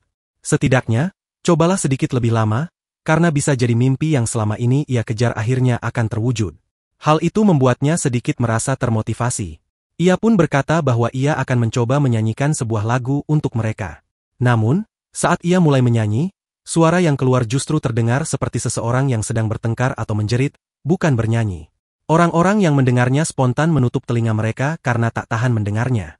Beberapa menyarankan agar ia mencoba lagu lain saja, namun ia bersikeras bahwa lagu yang ia bawakan adalah yang terbaik dan enggan mengakui kesalahan atau memperbaikinya. Tak lama kemudian, Fia melangkah maju dan menyanyikan lagu dengan suara lembut dan merdu, yang membuat perbandingan menjadi sangat jelas. Penampilan awal itu pun dianggap gagal total karena ia sama sekali tidak mengerti bagaimana menciptakan lirik yang halus dan menyentuh. Menyadari hal itu, Azusa meminta semua orang untuk membantu, dan akhirnya Laika serta Haruka ikut menyanyikan lagu mereka sendiri, walau hasilnya tetap terdengar tidak memuaskan. Namun, lagu dari Shalsa justru mendapat sambutan baik karena cukup enak didengar. Sementara itu, Rosalie, yang kini menjadi hantu, menyanyikan lagu yang penuh dengan kesedihan dan kisah kematiannya, yang membuat suasana menjadi kelam dan para pendengar merasa lagu itu terlalu suram untuk dinikmati. Dalam situasi itu, musisi Kuku berkata bahwa meskipun dirinya belum sepenuhnya mampu, ia merasa perubahan adalah sesuatu yang ia butuhkan, dan ia mulai menulis lirik baru dengan mencampurkan ide-ide lama dan baru. Setelah melakukan latihan tambahan, ia menciptakan sesuatu yang dianggap jauh lebih baik, dan ia pun bertekad untuk memberikan penampilan terbaiknya. Azusa kemudian menyampaikan bahwa kapanpun Kuku ingin kembali, tempat itu akan selalu menjadi rumah baginya. Kuku merasa tersentuh dan menyatakan bahwa ia akan memulai hidup baru. Dan kali ini ia akan tampil di atas panggung dengan nama aslinya, bukan nama panggung. Saat itulah Beelzebub tiba-tiba muncul dan berkata bahwa hari ini adalah hari liburnya, dan ia datang untuk menghabiskan waktu bersama Falva dan Shalsa. Melihat Beelzebub, Kuku merasa ini adalah momen yang tepat untuk menunjukkan kemampuannya, dan ia pun menyanyikan lagu barunya. Beelzebub sangat menyukainya dan bahkan ingin mengundangnya tampil di konsernya yang akan disaksikan oleh lebih dari 2.000 orang. Namun, mendengar nama besar konser, Kuku langsung gugup dan panik. Membayangkan penonton sebanyak itu membuatnya gemetar, meski Beelzebub menenangkannya dan mengatakan bahwa itu adalah hal biasa. Hari konser pun akhirnya tiba, dan semua orang mulai bersiap untuk penampilan besar tersebut. Di tengah keramaian, Kuku terlihat sebagai orang yang paling terpukul di antara yang lain. Azusa pun segera mendekatinya, berusaha menyemangatinya dengan mengatakan bahwa ia tak perlu terlalu khawatir, karena bakat yang dimilikinya pasti mampu bersinar di hadapan semua orang. Lagi pula, bukankah ia telah melakukan perubahan besar sejak awal? Sementara itu, Vera memberi komentar tajam, menyeratkan bahwa meskipun bakat Kuku belum luar biasa, namun keberaniannya untuk menyanyikan lagu baru layak diapresiasi. Hal ini memicu perdebatan ringan antara Laika dan Vera yang malah membuat suasana mencair, dan semua orang tertawa karenanya. Ketika waktu konser pun tiba, semua penonton tampak hanya terfokus menikmati pertunjukan yang berlangsung. Azusa menyampaikan rasa terima kasihnya kepada Beelzebub atas upayanya mengatur konser ini. Namun Beelzebub dengan tenang menjawab bahwa ia hanya memberikan kesempatan, dan sisanya tergantung pada bagaimana Kuku memanfaatkannya. Setelah konser berakhir, kabar baik datang bahwa Kuku telah mendapatkan lebih banyak kontak untuk tampil di berbagai konser lainnya. Kegembiraan pun jelas tergambar di wajahnya. Di sisi lain, Pia memperkenalkan lagu barunya yang bertema Rock and Ride, dan ia dengan yakin mengatakan bahwa lagu ini cocok digunakan untuk penampilan berikutnya. Sementara itu, Haruka datang dengan membawa banyak jamur, dengan semangat mengusulkan untuk mengadakan pesta. Namun Azusa terlihat agak gelisah, mengingat kejadian sebelumnya saat Haruka membawa jamur beracun yang efeknya masih menyisakan trauma. Ia pun bertanya dengan ragu, apakah jamur kali ini aman? Haruka meyakinkannya bahwa kali ini ia benar-benar memilih jamur dengan hati-hati. Saat mereka mulai menikmati makanan, Azusa sempat merasa lega karena jamur yang dimakannya tak menunjukkan efek beracun. Namun tiba-tiba Haruka menyebut bahwa beberapa jamur yang ia tanam di kamarnya punya efek mengecilkan tubuh. Ucapan itu membuat Azusa naik pitam, tapi sebelum bisa marah lebih jauh, tubuhnya mulai terasa aneh dan tak lama kemudian ia pun jatuh pingsan. Saat tersadar, ia mendapati dirinya telah berubah menjadi kecil seperti anak-anak. Meskipun tampak menggemaskan di mata semua orang, hal ini tentu menimbulkan kepanikan. Beberapa orang mencoba memberinya anggur dengan santai, namun pikiran semua orang kini tertuju pada satu hal, bagaimana caranya mengembalikan tubuh Azusa ke bentuk semula. Haruka berusaha menenangkan mereka, menjelaskan bahwa jamur itu sebenarnya tidak berbahaya, hanya menyebabkan perubahan ukuran tubuh sementara. Ia pun yakin akan menemukan cara untuk memulihkan Azusa ke wujud aslinya. Mereka berniat mencari cara agar kondisi Azusa bisa kembali seperti semula. Dalam situasi itu, Azusa memberikan dirinya kesempatan kedua dan menyatakan bahwa semuanya harus segera diperbaiki. Namun, Via justru mengangkat Azusa ke dalam pelukannya, memperlakukannya seperti anak kecil yang menggemaskan. Meskipun tubuhnya berubah menjadi lebih kecil, Azusa menegaskan bahwa kekuatannya tetap tak berkurang sedikit pun. Sementara itu, Laika mulai merasa cemburu melihat kedekatan mereka. Kemudian, Valva dan Salsa duduk menemani Azusa, bahkan mulai membacakan cerita untuknya, meskipun kisah yang disampaikan terasa cukup membosankan. Menjelang makan malam, semua berkumpul untuk bersantap. Laika berniat memasak makanan yang cocok dengan wujud Azusa yang menyerupai anak kecil. Saat mereka bersiap, Laika mulai mengelus kepala Azusa dengan lembut. Via yang melihatnya tak ingin kalah, mendekat dan mencoba melakukan hal yang sama, bahkan semakin mendekat untuk menunjukkan kasih sayangnya. Kecemburuan Laika pun memuncak, dan ia ikut serta mengelus Azusa. Keduanya pun seperti bersaing untuk menjadi yang terbaik dalam menunjukkan kasih sayang, hingga suasana berubah menjadi perdebatan kecil yang harus ditoleransi oleh Azusa. Untuk mengalihkan pikirannya, Azusa pergi mengambil sebuah buku agar bisa sedikit terdistraksi. Desuri muncul, membantunya dan dengan lembut mengusap kepalanya. Tak lama kemudian, Haruka datang menghampiri dan menunjukkan ekspresi ceria. Ia bertanya apakah sudah ditemukan penawar atas kondisi Azusa. Namun, ia harus menyampaikan dengan berat hati bahwa belum ada obat yang bisa menyembuhkannya. Meski begitu, ada satu harapan, mereka bisa meminta bantuan para iblis. Tanpa menunggu lebih lama, Azusa memulai proses pemanggilan, dan sosok Beelzebub pun muncul. Namun, Beelzebub bahkan tidak mengenali siapa anak kecil yang berdiri di hadapannya. Setelah seluruh kejadian dijelaskan, barulah ia menyadari bahwa gadis kecil itu adalah Azusa sendiri. Ia dibuat terkejut sekaligus kagum akan betapa menggemaskannya Azusa dalam wujud kecilnya. Ia bahkan berkomentar, andai Azusa selalu terlihat seperti ini, mungkin ia akan menjadi gadis paling menggemaskan di dunia. Beelzebub kemudian bersedia membantu mengembalikan kondisi Azusa seperti semula, tapi menekankan bahwa Azusa harus ikut bersamanya. Valva dan Salsa pun turut serta dalam perjalanan. Bersama-sama, mereka meninggalkan tempat itu menuju Istana Iblis. Dalam perjalanan malam itu, mereka semua terlelap, dan keesokan harinya mereka pun tiba di tujuan. Mereka kini berada di dalam istana, di mana semua orang sedang berusaha agar identitas Pakora tidak terbongkar.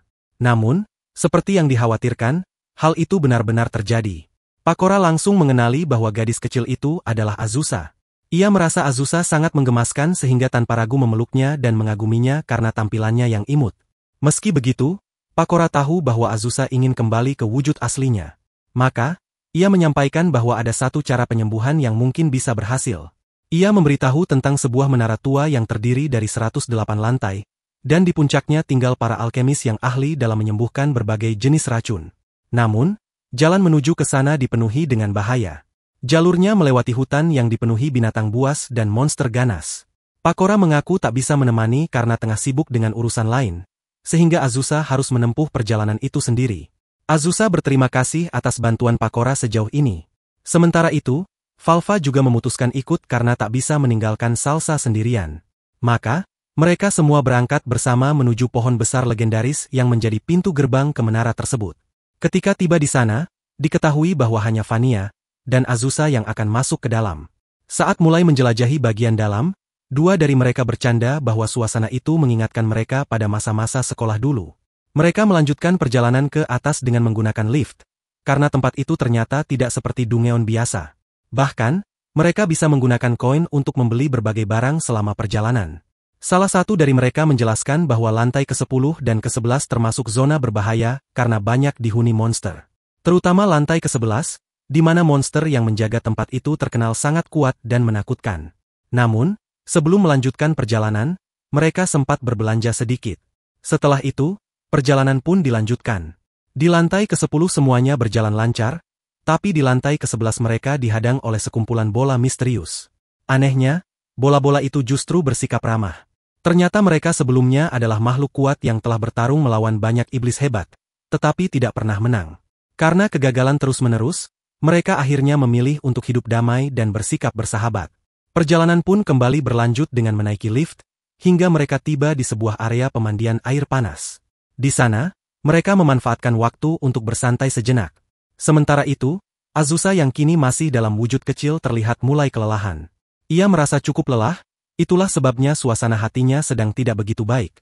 Kemudian, pikirannya mulai melayang pada petualangan yang telah dilalui, bagaimana dirinya telah bertemu dengan banyak orang dan monster sepanjang perjalanan itu. Perjalanan yang mereka tempuh terasa bersahabat, dan mereka pun terus melanjutkan penjelajahan mereka di Australia yang asing namun menarik. Sepanjang jalan, mereka menemukan berbagai hal, mulai dari bunga-bunga aneh hingga monster-monster yang belum pernah mereka lihat sebelumnya. Perjalanan terus berlanjut hingga akhirnya mereka tiba di lantai tertinggi dari sebuah pohon raksasa. Dari tempat itu, pemandangan yang terbentang terlihat begitu memukau. Meski begitu, mereka tidak boleh lengah karena misi mereka masih belum selesai. Setelah itu, mereka pun menuju ke sebuah apotek tempat mereka menceritakan seluruh kondisi yang sedang terjadi. Seorang wanita langsung memberikan mereka sebuah botol berisi pil, yang diakini bisa menyelesaikan masalah mereka. Namun tak lama berselang, seorang alkemis bernama Ino muncul, seseorang yang sebelumnya sudah pernah mereka temui. Ino dengan nada heran mempertanyakan bagaimana mereka bisa sampai ke tempat itu, padahal sebenarnya ada rute langsung yang bisa digunakan melalui media sihir milik sang kakak. Mereka semua hanya bisa tertawa getir karena telah melewati berbagai rintangan berat tanpa tahu bahwa ada jalan pintas. Kekecewaan pun muncul karena Kuron, yang mengetahui semua ini, tidak pernah memberitahu mereka sebelumnya. Mengapa mereka harus bersusah payah menghadapi semua bahaya jika ada cara yang lebih mudah? Meski begitu, mereka tetap bersyukur karena kini pil yang mereka butuhkan sudah di tangan. Saat pil itu diminum, tubuh sang gadis pun mengalami perubahan. Ukurannya membesar, hingga pakaian yang dikenakan tak lagi muat, membuatnya panik dan buru-buru kabur dari tempat itu. Tak lama, mereka menemukan sebuah pemandian umum dan memutuskan untuk singgah di sana sejenak.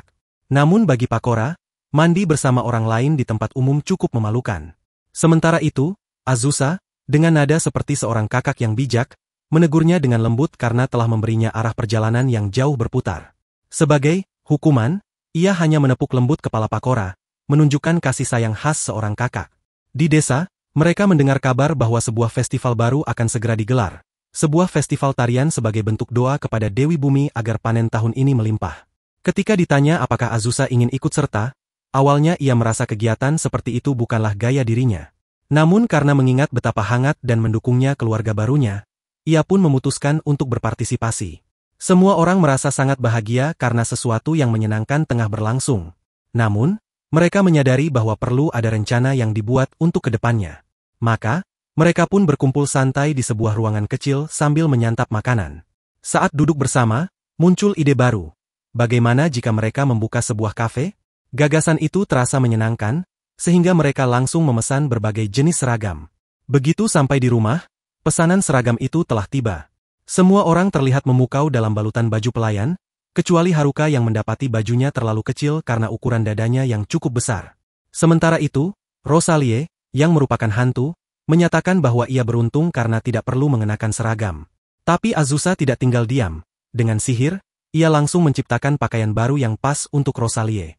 Setelah semuanya siap, mereka pun mulai menjalankan operasional kafe mereka dengan penuh semangat.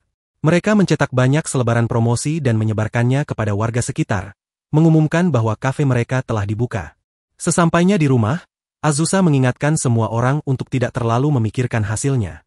Ia mengatakan bahwa meski tak banyak pengunjung, mereka pasti tetap akan bersenang-senang. Namun keesokan harinya, saat ia bangun dari tidur, ternyata antrean panjang telah terbentuk di depan kafe. Bahkan ada orang-orang yang datang dari desa lain hanya untuk mencicipi makanan di sana. Melihat animo yang begitu tinggi, mereka pun memutuskan membuka kafe 1 jam lebih awal dari biasanya karena para pelanggan sudah menunggu sejak lama. Semua pengunjung terlihat sangat gembira dan menyukai suasana kafe tersebut, terutama para pelayan yang dianggap sangat cantik dan menarik. Sementara itu, dia berhasil menarik perhatian banyak tamu karena gaya pelayanan dan preferensinya yang unik.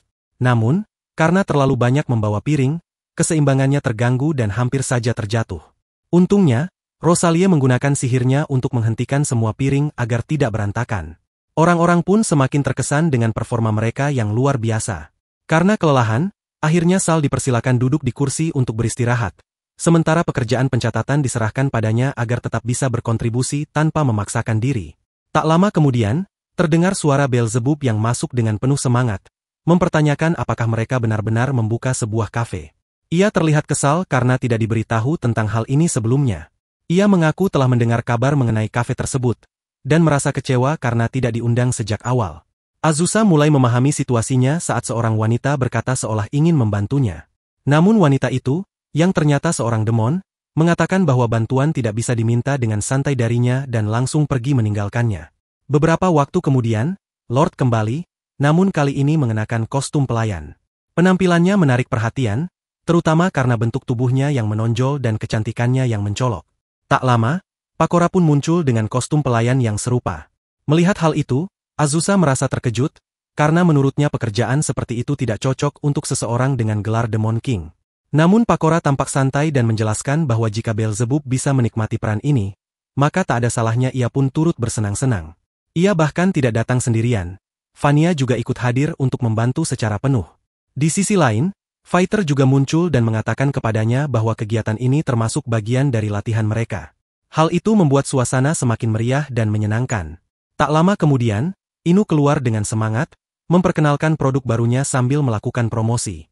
Kuku juga hadir dan menghibur para pengunjung dengan konsernya, menyemarakan suasana. Para tamu menikmati hiburan tersebut, dan semuanya larut dalam kebahagiaan yang sederhana. Sementara itu, Azusa hanya bisa menikmati waktu yang berjalan tanpa bisa berbuat banyak. Ia membiarkan dirinya larut dalam suasana hari yang menyenangkan. Namun ketika Inu mendekatinya dan mulai membahas urusan bisnis, Azusa menyarankan agar pembicaraan serius seperti itu ditunda, karena saat itu adalah waktu untuk bersantai, bukan untuk urusan pekerjaan. Seiring berlalunya waktu, para pengunjung pun mulai meninggalkan tempat tersebut, dan restoran akhirnya ditutup untuk hari itu. Mereka semua kemudian harus membersihkan seluruh area restoran, tapi hal itu tidak dianggap sebagai masalah besar. Dalam hati, Azusa merenung bahwa sejak insiden hujan yang ia alami dulu, hari ini adalah salah satu momen yang benar-benar terasa berbeda. Banyak hal telah berubah sejak saat itu. Tepat di tengah-tengah lamunannya, Haruka muncul dan mengumumkan bahwa festival besar akan dimulai keesokan harinya. Kabar tersebut membuat semua orang sangat bersemangat. Di tengah keriuhan itu, dia menyampaikan bahwa ia akan menampilkan tarian demon dalam festival tersebut. Mendengar itu, Azusa pun mulai bertanya-tanya dalam hati, apalagi yang akan terjadi selanjutnya. Beelzebub mengungkapkan rasa terima kasihnya kepada semua orang karena tidak ada hal baru yang perlu dikhawatirkan. Dan sebagai bentuk apresiasi, Celsha dan Valva pun mendekatinya untuk mengucapkan terima kasih atas bantuan yang telah diberikan. Menanggapi hal itu, Beelzebub dengan tulus mengatakan bahwa kapanpun mereka butuh bantuan, mereka hanya perlu memberitahunya.